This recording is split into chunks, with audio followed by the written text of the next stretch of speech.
Hi viewers, welcome back to my channel.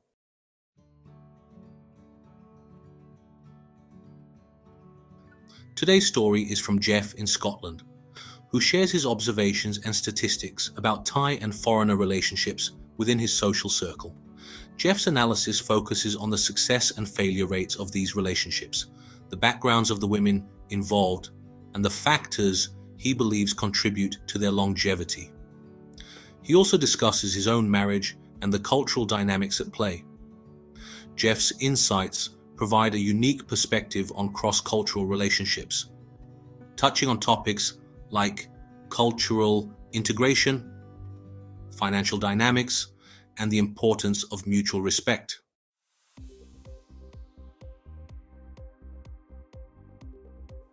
For example, from the relatively small clique of Thai and foreigner relationships that we know about intimately, approximately 19 relationships, I am delighted to share with you the following stats. Total Thai and foreign relationships, 19. Background of girls. So-called good Thai girls, meaning degree-educated, office-type workers, not ex-bar girls, etc.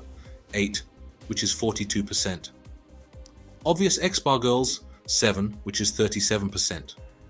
Unknown background, but often questionable, 4, which is 21%. Of the 19 relationships, 5 or 26% are divorced. The rest are going strong, which brings us to why the 5 ended up getting divorced.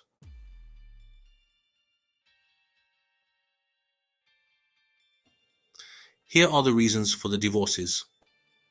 One lady, after arriving in England on her settlement visa for marriage, found herself being visited by the police within a matter of days of her arrival. When they turned up at her house, it was to inform her that her new husband was a registered paedophile and that she should be aware of this if she ever had plans to bring any kids over with her in the future. Needless to say, she was completely shocked and left him rather quickly. Unfortunately, it didn't end well, as he was then later arrested and jailed after threatening her with a knife in the local restaurant where she worked. She later left the country to visit her parents and was then refused re-entry on the basis of her marriage having failed. I think she was only married for about 3 days, but ultimately it was not her fault why it all ended. Yet she ended up being excluded from England anyway and left without all her possessions, which were in a friend's bedroom someplace. One lady, who was an obvious ex-bar girl, arrived, got married to a very well-off UK Chinese bloke, and they had a kid together. All was well right up to the point when her husband found her some time later with her feet on the ceiling with some other bloke in between paying her dividends. Needless to say, she was divorced promptly by her husband and thrown to the social housing and welfare state. However, she hasn't been shy in coming forward, and she always seems to have a different suitor on her arm every time we see her. Most of them buffed up with steroids, of Eastern Bloc origin, and younger than she is. She no longer talks to many of her former Thai friends, because she is too busy walking around thinking she is better than everyone else. So the local Thai community are doing what they do best, and have been gossiping and excluding her from their social circles. Despite this, she is, for want of a better word, what we in England would call a skank, and continues to behave and dress as such. Another lady, a good Thai girl, was pretty much shafted by her English husband. She came over here 10 years ago after her husband made some rather lofty exaggerations about who he was and what he did. Shortly after she arrived, it quickly became clear that all he wanted was a house sex maid, for which he promptly sat at home all day, while she went to work in order to pay the bills, mortgage, etc. Once a year, he would then go back to Thailand on his own in order to play with the local fillies. After having a child to him and putting up with this crap for about 7 years, she decided enough was enough and promptly left him for another bloke, for which he then took offence at and promptly blamed her for the breakdown of the marriage. Consequently, he has been a bit of a shit ever since by pretty much exploiting the fact that she doesn't understand UK divorce laws and has continued to shaft her financially ever since.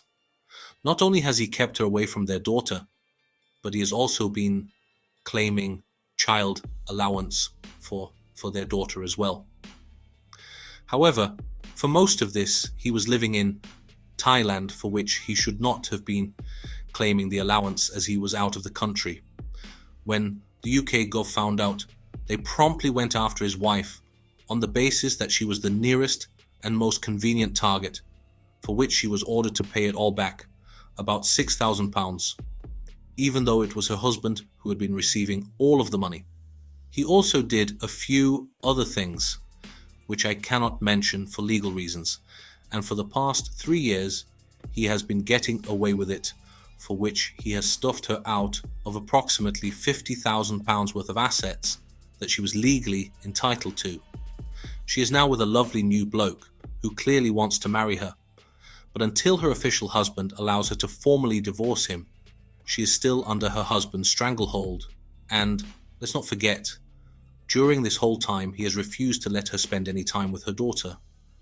She is heartbroken, and all she wants is to be a mum to her child.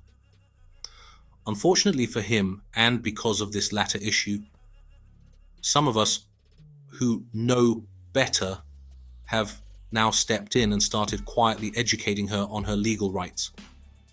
We have now managed to get her the best lawyer we can find, and we are now utilizing the law to allow her to fight back. Normally we wouldn't help a woman screw a man in this fashion, but in our books he deserves all that's coming, as he has brought it upon himself for not being an upstanding individual. Had he done the right thing, especially with regards to their daughter, then he would probably be okay. But as he continues to exploit the weak, he is about to see his own arse as a consequence. One lady, another good Thai girl, was again another victim to a pretty crap English husband who basically shafted her financially. He bought her a house in his name, he bought her a car in his name, and sent her to work to fund it all. When he decided he no longer wanted her in his life, he booted her out of the house, took the house and car back, which she paid for, and then demanded custody of their child. Unfortunately for him, she was a bit savvier, and she took him straight to court and won the case, for which he ended up getting smacked financially. She was only married for about 3 years, and in this case, I once again would put the blame on him, as she is a lovely lady, and her daughter is also lovely. I have not seen anything in the 2 years from this lady that gives me reason to think she has done anything wrong, and that he was just yet another example of England's finest. The last lady, an obvious ex-bar girl, was again another victim to a pretty crap English husband who basically shafted her financially, as well as sleeping with other Thai girls. It all ended when his wife came home and discovered that he was seeing a bar girl he met after his recent trip back to Thailand. Having met this guy once or twice, he just screams loser. Here are a few things this bloke tends to do that gives you an idea of the kind of man he is. For example, when he visits their daughter, he brings a present for her. Great, you may think, but what he then does is take his ex-wife aside and extorts the cost of the present from her by using the fact that if she doesn't, he will be forced to go back in and take the present back away from their daughter, knowing full well that by doing so he would be able to point the finger back at her mum for being mean. I personally believe his endgame is to turn her own daughter against her mum. Motivation unknown, of course, but that's just the kind of man he is. So to avoid all of this, she always pays for the present he brought, even though she cannot afford to do so. What's more, he does this every other week when he visits. Needless to say, their daughter thinks the sun shines out of her father's arse, but she doesn't realize what is really going on behind the scenes. When he takes her on day trips, he again asks the mum to fund the trip and their daughter's costs. When he takes her to a cafe or a restaurant, he often turns up later that day, presenting the bill back to the mum to pay. And well, you get the idea. The other thing he did was, when they agreed to get divorced, he insisted it be done back in Thailand. So off they went, all the way to Pattaya, and when she got there, he refused to sign at the Amphur unless she handed over the cost of his flight, plus an extra £5,000. To cut a long story short, I think they finally settled on £2,500, as she just wanted to get rid of him legally. No doubt he had a great time, spending it all on the dollies in Walking Street not long after. The sad thing is, she still has to put up with his crap every 2 weeks when he comes over to visit their daughter with his present in hand, all ready to extort more money from her, and she is just too weak to fight it. She is now seeing another man, engaged I think, and he clearly wants to thrash her ex-husband, but she won't let him, because again, it's all about maintaining the peace and illusion and veneer for her daughter's sake. So out of the 5 divorces, I would say it is 4-1 in favor of the Thais, with the Thai girls actually being the victims, with the foreign men being in the majority when it comes to apportioning the blame. Now, of course, I am not privy as to what went on behind the scenes in each of these cases, and they could have been provoked into doing what they did. But having met the blokes in question, and having met the ladies in question, it doesn't take long to form an opinion on where the problem stemmed from, and it hasn't been generally with the Thai girls. Indeed, upon reflection, the blokes, by and large, tend to be the sort of people I would tend to walk across the road to avoid in normal everyday life, or with whom I would feel dirty or in need of a wash after being in their company for more than a few minutes, which sort of explains the kind of people we are talking about here.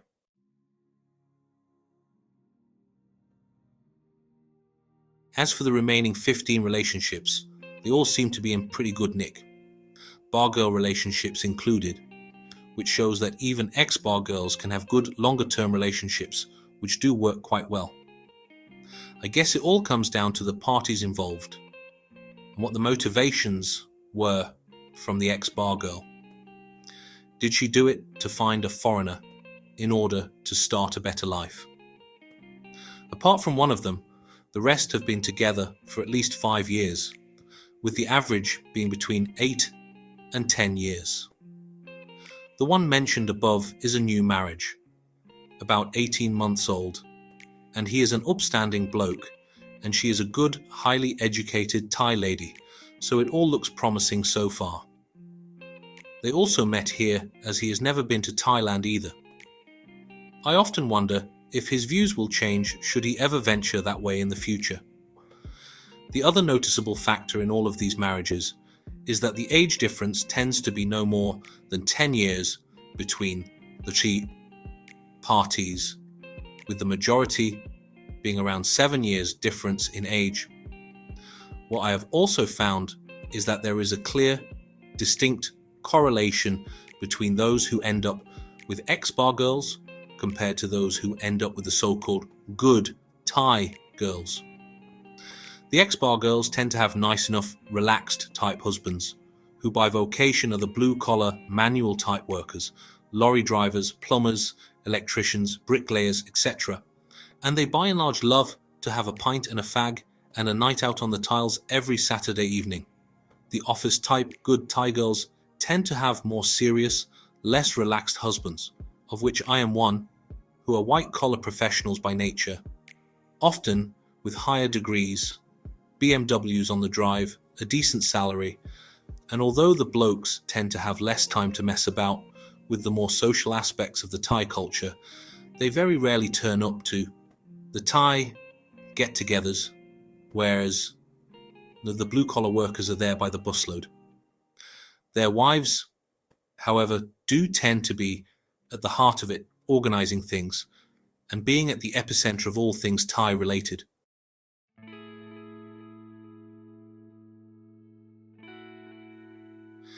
And there you have it, Geoff's detailed analysis of Thai foreigner relationships within his community. He's provided us with a fascinating look at the statistics, the reasons behind relationship breakdowns, and the factors he believes contribute to successful marriages. From his own experience to the broader observations of his social circle, Geoff's insights offer a unique perspective on cross-cultural relationships. We've explored the differences between those who marry good Thai girls versus ex-bar girls, the challenges faced by both parties, and the importance of cultural understanding and mutual respect. Geoff's personal anecdotes and advice, particularly regarding his own marriage, provide valuable takeaways for anyone considering or currently in a similar relationship.